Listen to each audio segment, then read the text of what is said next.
Alright, Shalom. All praise unto Yahweh Shemi Al Shai. Okay. Double honor to the apostles of GMS. Honestly, brothers will be pushing this truth in sincerity. Okay. So I'm gonna go through a quick video regarding a principle first put forth out there within about the 1625 by Hugo Grotius, okay, and then later built upon by this individual here, Thomas Hobbes, okay. And that's the idea of a social construct, or rather more a social contract, okay. So we're gonna get into some of these ideas, and you're gonna see how these ideas are perpetuated through what's known as modern day political philosophy, okay. A modern day political philosophy goes against the natural order of things, okay, the natural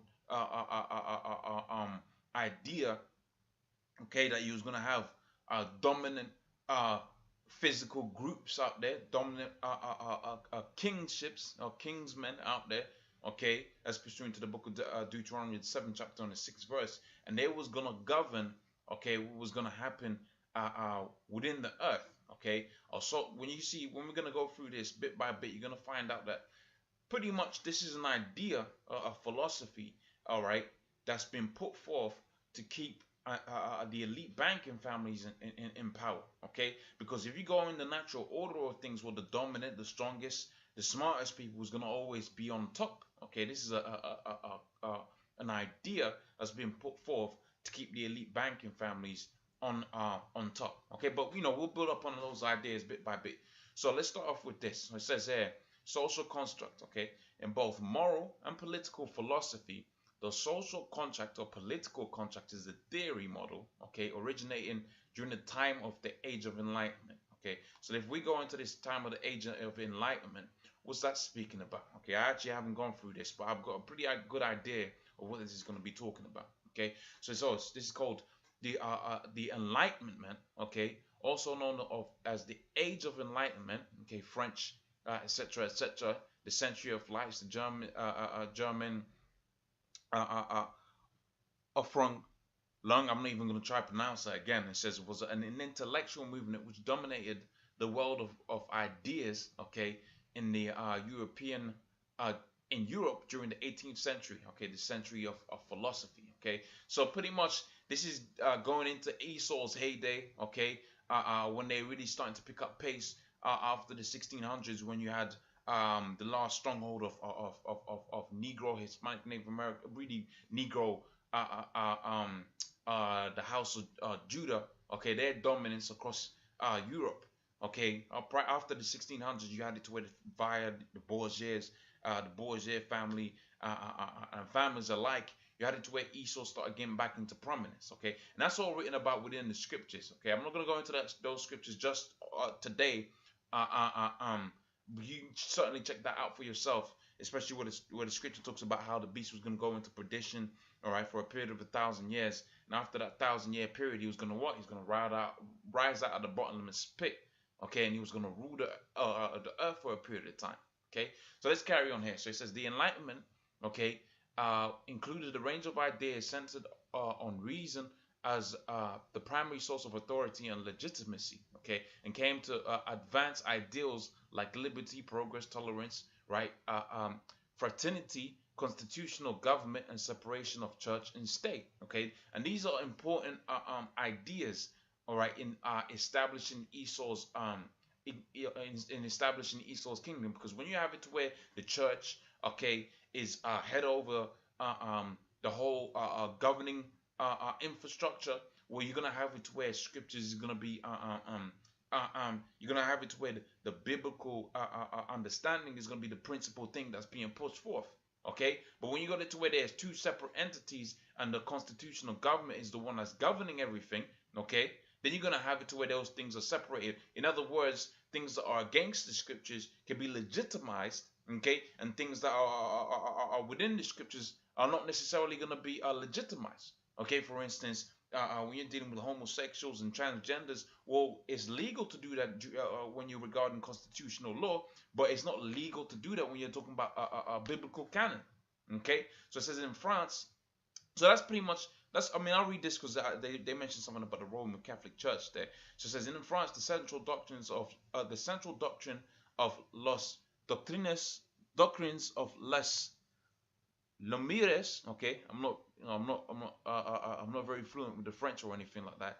It says where individuals and liberty, where individual liberty and religious tolerance in opposition to an absolute monarchy. Okay, and it says and fixed dogmas of the Roman Catholic Church. Okay, so it's the Enlightenment was marked by an emphasis of scientific method and reductionism, along with increased questionings of religious orthodoxy, okay, and attitudes captured by the phase of superior order, okay, or dare to know, okay, which that all goes back onto the so-called Illuminati, all right, in that they have a thing of desiring to know, okay, or pushing forth an agenda against the scriptures. So let's go into the book of Isaiah, the 14th chapter, right quick, because that ties in quite well with this, okay, what we've just read there.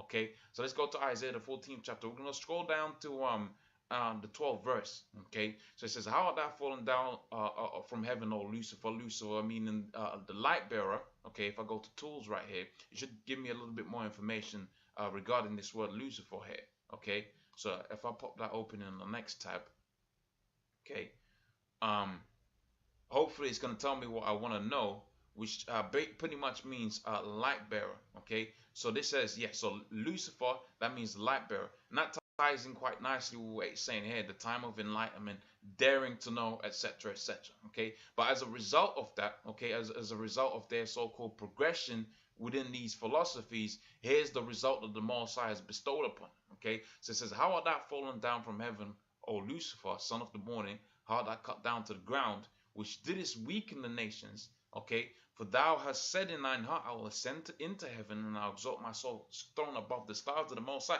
Which that's what we're reading about right here. Okay, we're talking about the time of enlightenment was marked by the emphasis of scientific method and reductionism, along with increased questioning of religious orthodoxy. Okay, let's check out what this word orthodoxy means right here. But we know about all of that religious questioning. Okay, questioning whether the scriptures or the things that are taught within the scriptures, are they saying that they're saying that that you ain't supposed to be doing it. Okay, they're saying you could do something else.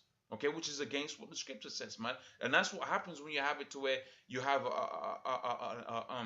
a governing body, okay, that is different from that of an absolute monarchy, and that absolute monarchy is within this is a monarchy set up in alignment with the scriptures. In other words, when we go into the book of Amos, the 9th chapter, right here, which I'll pull up in right here, okay, when we go into the book of Amos, the 9th chapter, we see that the Lord setting up, we see that the Lord is setting up the house of David again, okay.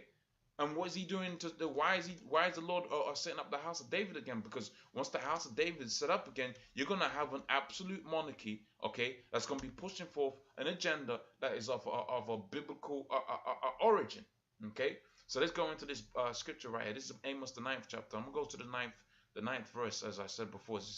Amos 9:9, okay?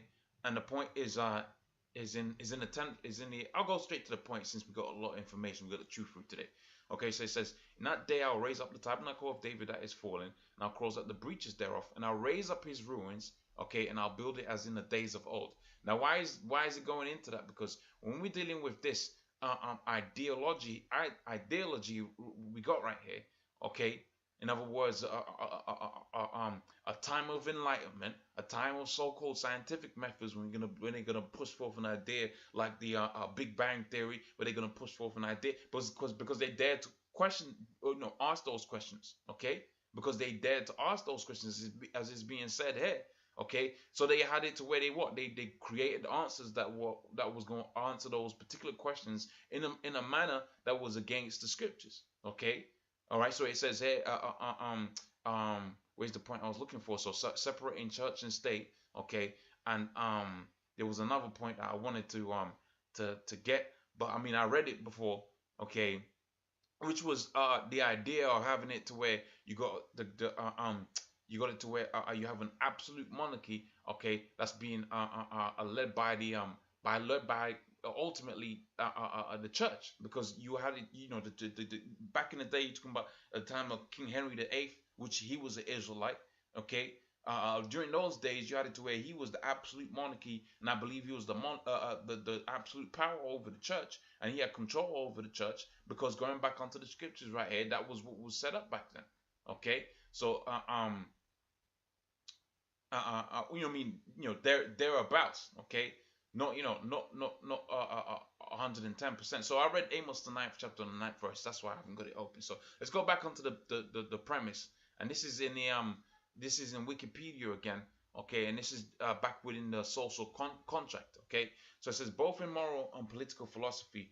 The oh yeah, I was reading this word right here. So orthodoxy. So it says authorized or generally accepted theory, doctrine, or practice. Okay, and that's what the scriptures. Okay, so back here within the book of Isaiah, the 14th chapter, before I go back onto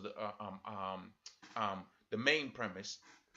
Okay, and so it says Isaiah, the 14th chapter, and we're at the 12th verse. It says, how art thou fallen down from heaven, O Lucifer? Okay, which means light bearer. We've seen that. Son of the morning, how art thou cut down to the ground, that didst weaken the nations? For thou hast said in thy heart, I will send it into heavens, and I'll exalt my throne above the stars of the Most High. In other words, having to where you have a separated a government, okay, wherein the scriptures ain't being the thing that's being pushed forward, but rather more are the doctrines of the government. Okay, and the doctrines of the government is to retake or re-establish the so-called birthright, which, going back onto the book of Genesis, the 27th chapter, and get it right here, right quickly. Okay, going back onto the book of Genesis, the 27th chapter, that's what Esau is trying to establish. That's why he's exalting his throne above the star, above the stars of the Most High, which ultimately is dealing with the 12 tribes of Israel, man. Okay, the Negroes, Hispanics, Native Americans. So I believe we want to be around about the 30th something chapter. Okay, the 37th chapter maybe. Okay. Okay, so here we go. So this is Genesis, the 27th chapter, on the 38th verse. So this is after the man Isaac had already blessed, our forefather Isaac had already blessed Jacob. So it says, and Esau said unto his father, hast thou but one blessing for me, O father? Okay, and he lifted up his voice and wept. And Isaac said, behold, thy dwelling place shall be the fatness of the earth, and the dew of heaven above. And by the sword shalt thou live and serve thy brother. And it shall come to pass when thou have dominion over him, you shall break his yoke from off his neck. Okay, and so Esau hated Jacob because the blessing wherewith his father had blessed him, and Esau said in his heart, the days of mourning of my father are at hand. Then will I slay Jacob, my brother Jacob, which is the spirit that you got out there. Okay, now ultimately, when you read the story on its own, because people, when they go into the scripture, they think that these events are not the foreshadowing of the future. Okay, they don't think these events don't correlate to what's happening right now. But quite the contrary, what's happening right now is as was predicted within the book of Genesis, the 3rd chapter, how that the children of the serpent were going to have enmity against the children of the woman. Okay, the 12 tribes of Israel against Esau, and that's what's being spoken about here now on a microcosm on this, dealing with just this one story. Okay, you had it to where they became civil, somewhat civil. But when you see the descendants of all of those of Jacob and Esau, they was always constantly at war. Now you got it to where who? You got it to where Esau's in power right now, and he's putting all kind of hell upon Jake. And one of the main hells that he puts upon Jake is having it to where his doctrine, his philosophies are the dominant philosophies, and the philosophies of the scriptures is put back in the, is put in the background, man. Okay, so it says right, that typically, so it says the time of enlightenment that typically addresses the questions of the origins of society and legitimacy of legitimacy of the authority of state over the individual. Okay, the social contract arguments typically posit that individuals have consented, either explicitly or tacitly, to surrender some of their freedoms and submit to the authority or ruler or magistrate, or to the decision of a majority in exchange for protection for their remaining rights. Okay, so that's the important bit. That's really what I was getting at right here. Now I'm gonna read a lot more of this particular article right here. Excuse me. I'm gonna read a lot more of this argument right here, and this the origins of this is this book right here, okay, and this was written in 1651 by Thomas Ford. Now I have to give props where props are due. I actually seen this I was watching I was watching I put into YouTube, okay, why is Zack Snyder such a bad director, and there was a particular individual that went into it, and ultimately we find out about what Zack Snyder is. Zack Snyder is working for the elite banking families, okay, and he's pushing forth this idea of what that in order to get the protection from whatever you're dealing with a movie. Okay, one of the first movies that he brought out there was like a zombie apocalypse, Shaun of the Dead type movies. And you had it to where the zombies were out there, and you had it to where I mean I haven't seen the video, but ultimately what you had was a state of chaos and the people needing to surrender some of their own liberties, okay, in order for the governing body to rule over them, okay. And so within this book, that whole philosophy, that whole ideology is pushed forward, and that's the whole premise that Zack Snyder as a movie director takes, because he's working for the elite banking families, okay. What he's doing, he's acclimatizing the people out there, okay, to surrender their rights, okay, to the elite banking families, man, when a time of chaos comes forth. Now let's go on within the scriptures and see what time of chaos that I'm talking about right here. So this is in the book of Revelations, the 16th chapter and the 13th verse. Okay, 16 and 13. 16 and 13. Okay, and this is going to be dealing with that time, okay, that we're going to be getting into, where all of these principles are going to take mass effects. Sorry, Revelations 13 and 16. Okay, so Revelation is the 13th chapter and the 16th verse. So it says, He causeth all, great and small, okay, rich and poor, to receive free and bond, to receive a mark in their right hand and in their foreheads. Now you're gonna take pause right there and really understand what's being said right here, okay. So when we take this principle right here, okay, all right, social constructs typically posits that individuals have consented, or either explicitly or tacitly, okay. Let's go into this word tacitly, because I believe it means to do it without knowing. So, did I go into that word? Okay, that was silent procedure. Okay,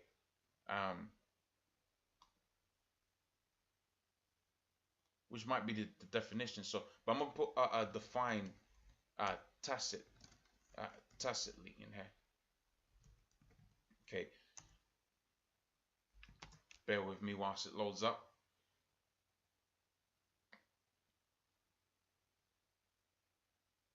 Okay, so it says in a way that is understood or implied without being directly stated. Okay, so you're gonna give up basically you're becoming a slave to these elite banking families without knowing. Okay, all right, to surrender some of their freedoms, which ultimately means all of their freedoms, because these people ain't really free, man. Okay, and to submit to the authority or the ruler of the or the magistrate or the decision of the majority in exchange for the protection. Now this is important right here, because in exchange for the protection of their remaining rights. Now what their remaining rights? Well, the elite banking families, when they put this thing down, okay, their remaining rights is that you're gonna be working for us. Okay, we're gonna feed you. Okay, we're gonna clothe you in some kind of ration manner, but ultimately we are the dominant force over you now. Okay, your remaining rights is that you can breathe. Okay, your liberty to have intercourse freely, they're gonna take that away, man. Okay, and they've shown you that in movies, like Demolition Man and so on and so forth. Because why? Because they're gonna say, okay, you had it to where you create this whole financial disaster because we didn't have no population control. Well, guess what? This is gonna be the means of population control. Okay, and the people are gonna go for that because why? Because you're gonna have a time of all-out chaos out here. Okay, you're gonna have a time of all-out chaos out here. So as a means of fixing that all-out chaos, as a means of saying this is the solution for all that all-out chaos, okay, as we're gonna see right here within the book of Jeremiah, the 30th chapter, okay, as a solution for that all-out chaos, okay, we're gonna offer you this chip right here, and we're gonna take away some of those rights that you hold near and dear to yourself. Okay, so Jeremiah the 30th chapter on the first verse, right quick. Okay, let's close some of this stuff down in the background. Okay, so Jeremiah the 30th chapter, and this is in right, I like starting from the third verse, but I'm gonna jump around a little bit. So Jeremiah 30 and 3 it says, "For lo, the days come, saith the Lord, when I bring again the captivity of Israel and Judah, saith the Lord, and I'll cause them to return into the land that I gave to their fathers." In other words, going against this age of enlightenment. Okay, this time where you have a slip between the governing body and the church, the Most High is actually going to re-establish the governing body, which is ultimately the church, because the church means church simply means calling. Okay, and who are the called? Okay, the house of David. We've seen that within the book of Amos, the ninth chapter, and the ninth to 10th verse. Okay, so let's go back onto the book of Jeremiah, the 30th chapter. It says, "For lo, the days come, saith the Lord, when I bring again the captivity of my people Judah, saith the Lord, and I cause them to return in the land that I gave to their fathers, and they shall possess it." And these are the words that he spake concerning Judah and Israel. So let's jump down to the point. It says here, in fact, if I read here, it says, "For thus saith the Lord, we have heard a voice of trembling and of fear and not of peace." And that's what's needed, okay, for these people to willingly give up. And it's not going to be just some of their rights; it's going to be all of their rights. And ultimately, it's going to be in exchange for the protection that they're going to offer them is what? Food rations, okay, resource rations, water rations, okay, because they're going to give over all of their remaining so-called liberties, okay, in exchange for food, okay, right? And that's why hunger is a powerful thing, man. Hunger is a powerful thing, because hunger will make a lot of people do a lot of crazy things, okay. And that's what's going to happen out here, because when you have this voice of trembling and this voice of fear out here, okay, and these people going all out crazy out here, okay, they're gonna be looking for any means of survival outside of a chaotic period like that. And the only offering that the elite banking family is gonna give him is this chip that we're reading about right here in the book of Revelations, the 13th chapter and the 16th verse. Okay, so going back onto this, it says here, "For thus saith the Lord, we have heard a voice of trembling and not of peace." Right? "Ask ye then whether a man doth travail with child," because that's where you're gonna be. You're gonna see, dudes just weak, man. Okay, you got a lot of army dudes out here that have seen a hell of a lot of stuff, but they haven't seen what the Most High is bringing upon him, man. Okay, that's why the scripture also goes as far as saying, "Is the Most High gonna be able to find faith upon the earth?" Because it's gonna be hella greasy out here, man. And if you haven't got your foundation set forth right, as the book of Isaiah tells you about, right, it talks about how uh, um the scriptures talk about how knowledge, wisdom, and understanding is gonna be stability of that times. If you haven't got those foundations, well, guess out, you're just gonna bug out, man. You're gonna bug out, and for me, man, I pray Yahweh Shimi outside, Baba Kasha, have it to where my foundations is set right, man. Okay, because a hell of a lot of stuff's gonna be happening out here. People dropping dead. Okay, you have to remember, when you have World War One, World War Two, and this is one of the most key defining, the most defining instruments of chaos that you have to consider. The most defining chaos of instrument you have to consider is that World War One, World War Two, you had significantly less people that are alive within the world. Okay, so if I go to Google right here, all right, and we put in world population, okay, population, okay, and we put in 1940, okay, let's see what the population of the world was right there. Okay, so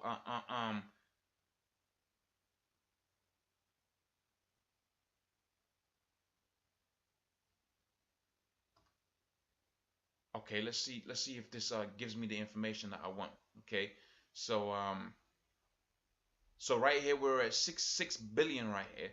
Okay, and look at this. All right, this is see, that's why the scripture says what it says, man. That's why the scripture says what it says right here. Let's push for this scripture right here. Right, if the wicked be increased, it's for the time of what? It's for that, so that they may be judged. So you got a lot of individuals out here that are having all types of babies out here, and the Most High has set up those people just to be destroyed, man. Okay, so and then people talking about, the Most High is all love. No, the Most High is balance, and a lot of these people did a lot of wickedness, especially to that of against the men of the Lord. Okay, and that's what they're living right now. Okay, so if the wicked, okay, I don't know the scripture right offhand.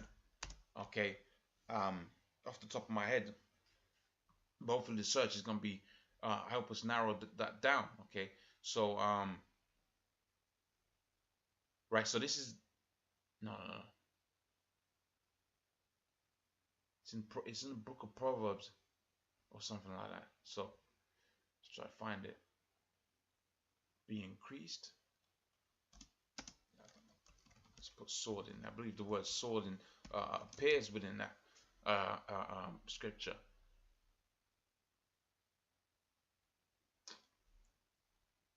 Right, let's put increased. Okay.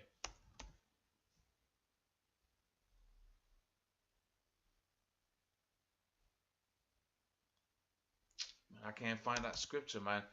Okay, right. But pretty much, if I can't find it on this one, pretty much the scripture says if the wicked be increased, all right. If you have it to where you got a lot more people out there, you're gonna have it to where they was gonna be they was if the wicked be increased, it is for the sword or for their destruction, man. Okay, so let's go back onto this that I had out here. So during World War One, World War Two, you had 6 times, nearly 4 to 5 times less people living upon the earth. Oh, sorry, 3 to 4, rather more, three to four times less people within existence. Okay, 1.5 billion to 1.7 billion. And what you got right now, you got it to where it's like 6.1 billion people. And there's people that are saying it's about something more like 7 billion people in existence, man. So that's gonna play a major factor because guess what? Where are all of those, the vast majority of those people living? They ain't a vast increase of population out there within the desert, with them Sudanese people out there, or, you know, that do the subsistence, they do the moving, they farm and the nomads. That's the word I'm looking for. There ain't a massive increase of people out there. There's a massive increase out, however, in these metropolis cities, man. That's where you got it to where people are building up and up and up in skyscrapers and so on and so forth to maintain some residential area for these people. Okay, and but what does that ultimately result to when you have a breakdown in the financial market, right? A breakdown in the transporting of goods. You're gonna have a lot of death in these so-called major cities, and that's why you got it to where it says what it says here. Okay, does a man doth travail with child? Because you in a square mile a region within a place like England, within rather not England, but rather more in like a place like London, New York, and that you could have it to where you got thousands and really like hundreds of thousands of people living there. Okay, and if Esau, the elite banking families, unleashes a genetically modified a virus out there, or he unleashes all kind of chaos upon them, you're gonna have it to where even the army guys out there, they're gonna be like, damn, man. Okay, so there's a hell of a lot of people out there. But the scripture, like the scripture I was trying to find, hopefully brothers will post it out there. Okay, like the scripture I was trying to pull out, pretty much those people would increased for their judgment. Okay, so it says here within the book of Jeremiah 30:6, it says, "Ask you now whether a man doth travail with child, and wherefore do I see every man with his hands on his loins?" It says, "As a woman that travaileth with child, and all faces are turned into paleness." It says, "Alas, for the day is great and none is like it. It is even the time of Jacob's trouble, but he shall be saved out of it." That's the important thing, and that's where you gotta have the intestinal fortitude. That's where you gotta have the spirit of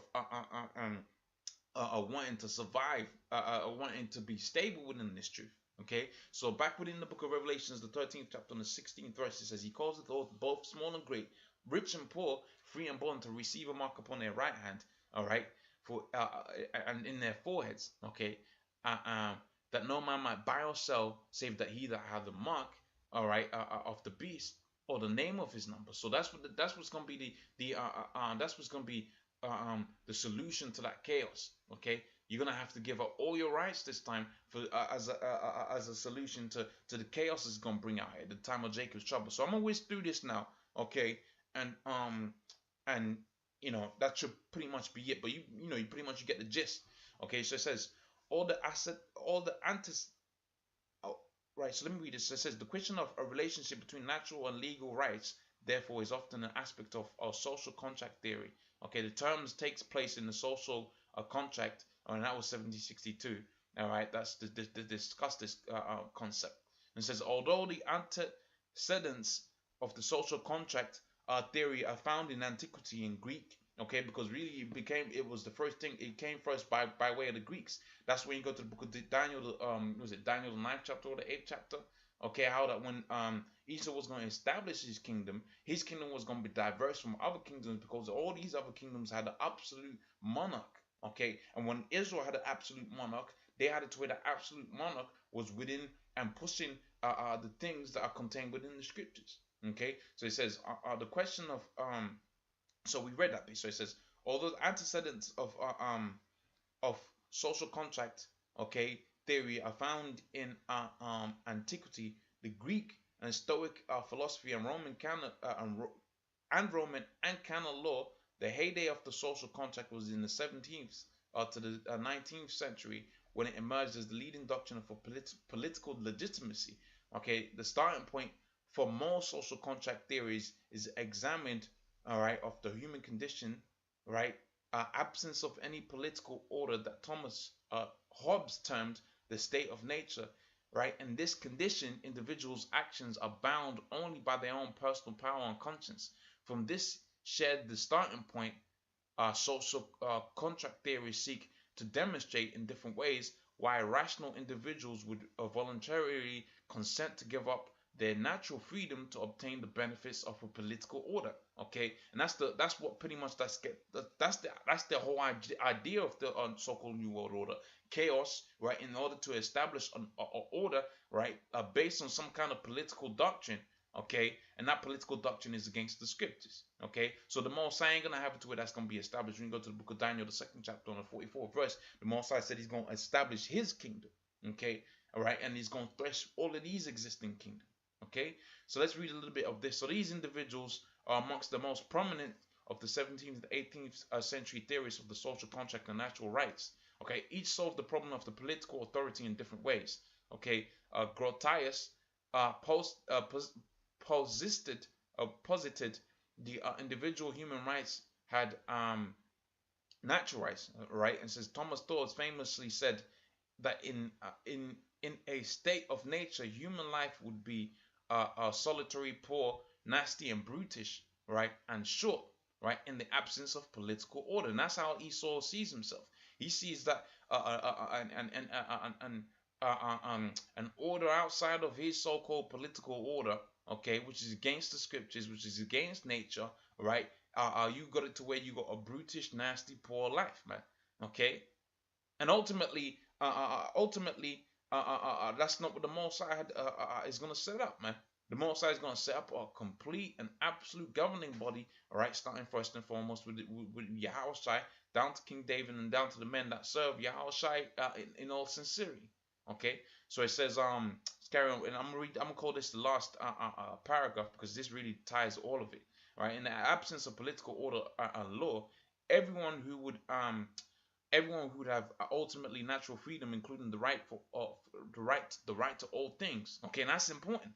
Okay, the right to all things, because why? Because you got it to the elite banking families now. They're the ones that are in control of all of the Earth's resources, going back onto these theorems, all right, that's been put forth by their forefathers. Now, I don't know if the guy was a Jake or whatever, but we know we're talking about the time of Esau's prominence right here, when Esau was starting to get his stride. So I wouldn't be too surprised if that, and it really it's got that tone about Esau about it.